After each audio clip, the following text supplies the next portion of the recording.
Hi, I'm Wes Allen with DM Tales, and today I'm going to be talking about one of my favorite bits of running Numenera. Let's roll it.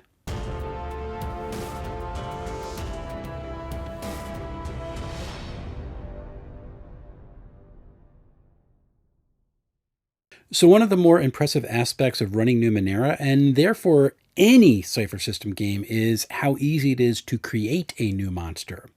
Now, I do like to pick up official monster books. Paging through them is one of my favorite pastimes, and that goes all the way back to my days as a kid. Because professional monster books go to places my brain will not go, and it has nice professional artwork.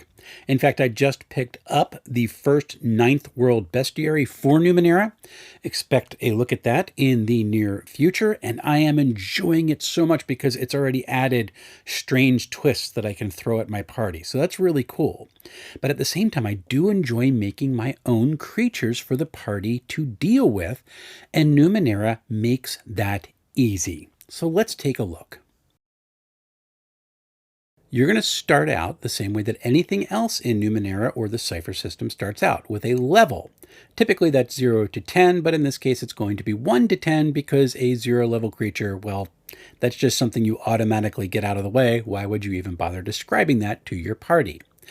But as soon as you know a creature's level, you have so much information to work with, because that's how you're going to get the creature's target number, the same way that you determine any target number inside Numenera. Take the level and you times it by 3. That target number then is going to serve typically as the creature's health value. And if you want to beef that up because it makes narrative sense, say you have a brigand leader who's a little bit stronger than the rest of his cronies, give them 14 more health points and the party's just got to deal with it. No problem at all. Creatures in Numenera typically inflict their level in damage no matter what weapon they are using, but again, if you want to beef that up because it makes sense narratively speaking, no problem.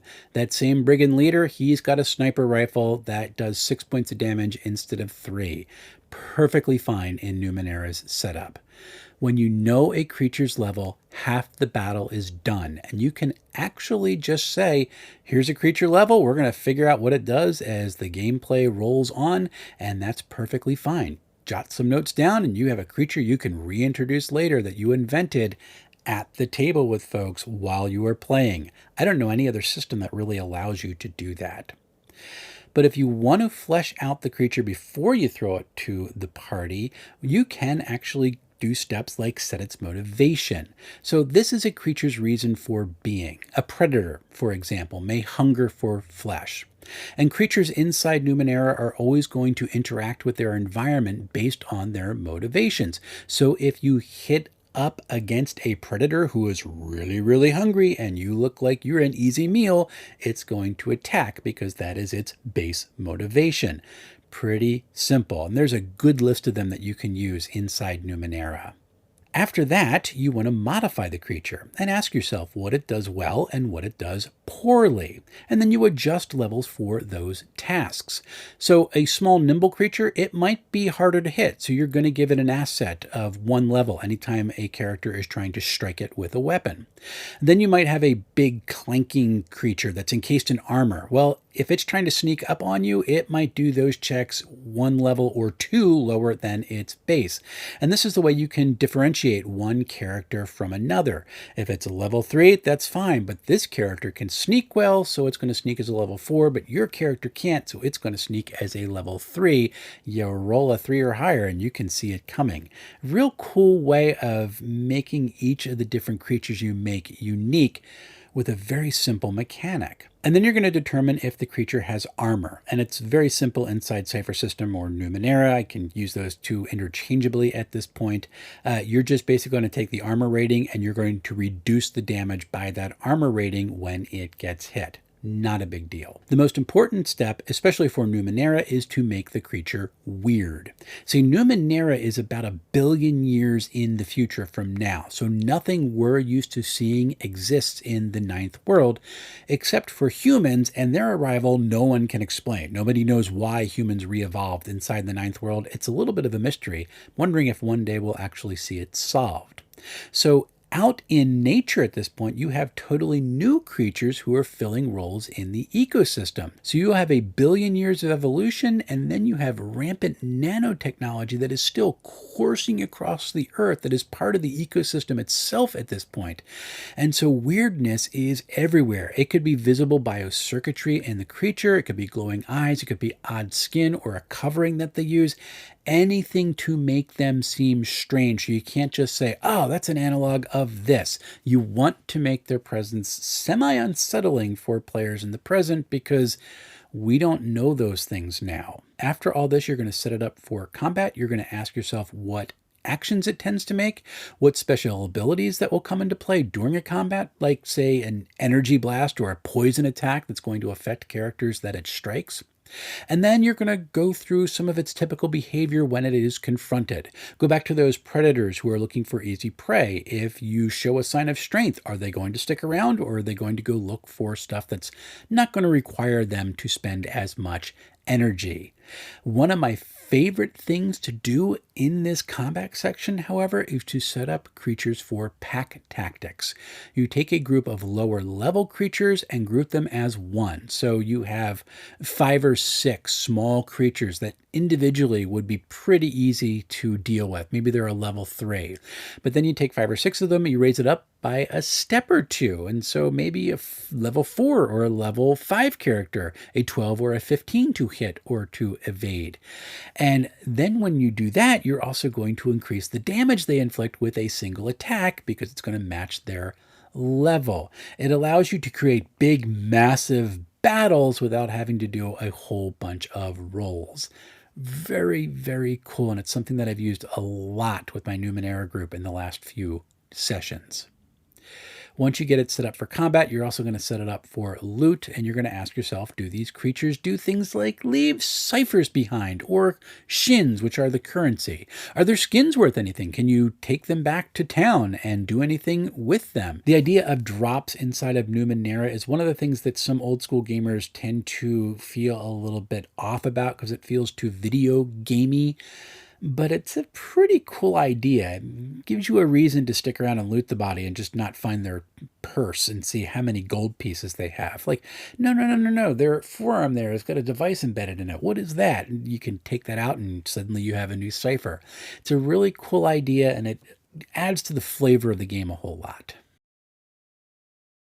So in my last session, I wanted the party to encounter a rodent-like creature that I could use to harass the party in underground spaces. Now, they fulfill a familiar niche inside the game. They're low-level omnivores that eat anything that's not sealed off, but they also feed larger creatures who are roaming around the same areas. But I didn't want the creature to simply be recognized as, oh, that's just a reskinned giant rat. I needed to change it. And so enter the Rit. Now, the Rit is intentionally a riff off of rat because I wanted the players to go, oh, that's a rat, and have the NPC not have any clue what the people were talking about, but that didn't happen. So I was a little upset about that. Well. Anyway, the Rit is a 2-foot-long quadruped with a stubby tail and an elongated snout, which reveal rodent-like teeth. But instead of just regular rodent teeth, they actually have incisors, so they can tear into flesh. They are hairless, but their skin is flaking so much that it almost looks like it is burning off of them.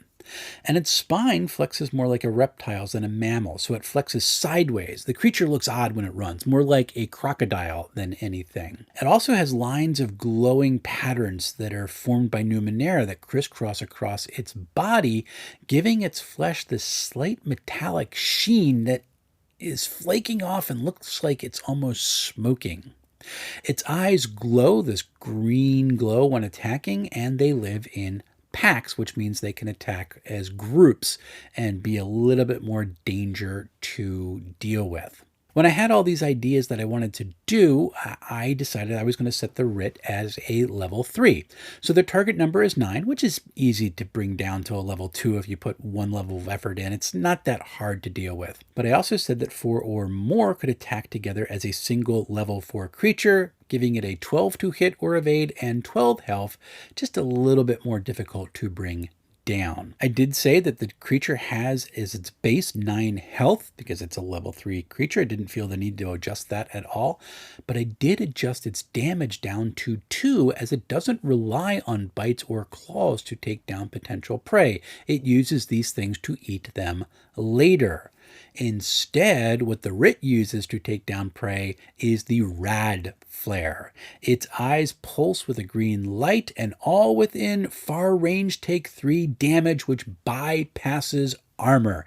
Anytime you can have an attack that bypasses armor on a character, that's something that's really worth checking out. Very fun. And I also stuck its motivation as hungers for food. So if they're hungering for food, if you can't make them think that you are not worth it, they will keep coming because there's going to be a lot of them. Now, I designed the Rit to be sent out against the party in bunches, and using them in that session was so much fun. I enjoy just stopping and creating creatures for Numenera that fit ecological roles that the party just kind of comes across. So I don't necessarily need the professional monster books, although I do like them. Like I said earlier, I have purchased one to read through and throw weird things at my party. But just being able to sit down and say, level 4, let's go, and work off from there, just take notes as to what the creature does and keeps it consistent. So the next time you introduce this creature, people will say, oh, shoot, that's this thing again. That almost killed us. Really, really cool. The fact that it's so fast and so easy is one of the biggest selling points of Monte Cook Games' Cipher System and Numenera for me. So coming up, I have read the core rulebook PDF for the Land of M. It is an interesting game with a ton of subversive Muppet-like humor, although a little bit more dark even than the Muppets could get. It's a cool little game. Got some interesting mechanics in that I'm still chewing on. I'll be working on that review this week. I have also finally started reading the Shadow Dark rulebook. I'm very excited to get into the meat of that, and I'm playing in a funnel tomorrow, so I'm really excited that I'll finally get to play a funnel and be a player at a Shadow Dark table. That's going to be a blast. I'm also going to be pulling God Forsaken, which is Cipher System's fantasy companion, off the shelf this week, and I'm going to start reading that as well. Right now, I have 2 interviews that are coming up. On February 18th, Jonathan Meyer, who is Mr. Dragonbane, will be coming on talking about his experiences running Dragonbane, why he likes the system so much, and whether or not he has finally successfully been anointed the sponsored GM by Crown Royal. So that's something that I really want to get into with him. And then on February 24th, Steve Grodzinski is going to come on to talk about Tales of Agrosa. That is the sequel to Low Fantasy Gaming by Pickpocket Press. Low Fantasy Gaming is one of those games I need to get to the table. There's so much that's really cool about it. The way it handles saving throws using a luck mechanic is so nice, and I'm really interested to see what the next iteration of the game is going to bring. And then, this is the big one. On April 12th through 14th, here in Palmyra, New Jersey, we are hosting ECCLESICON. It is going to be Friday night, all day Saturday, and Sunday afternoon. It's going to be held at the church where I am the pastor, Central Baptist Church. We're going to be raising money for the church's roof replacement, for the loan that we had to take out, and also the local food bank that is feeding so many folks who are dealing with food insecurity here in this area. I think they're up to servicing almost 200 families a month at this point. So it's a very important work that they're doing. That's going to be a great thing that's going on. I'm really looking forward to it. I have Dan, Kristen, and Jacob from Avenue Studios coming down for it. I'm so happy that they're going to be able to come down. And Dave Ward, my friend, who is the author of the upcoming Grimwood City for both EZD6 and soon his own Ironbound system, he's driving all the way down from Maine to be here to talk about the process of creating a game as well as to play test his brand new system. That's going to be an absolute blast. There are more guests who are being added, so if you are in driving distance of near South Jersey, the Philadelphia area, come on out and have some fun with us. Also going to be trying to add more tables over the next month or so to really flesh it out. There's some great games that are being played, and if you're in the area, I would love to have you come and roll dice with us. So, until we see each other again, folks, happy playing, everyone.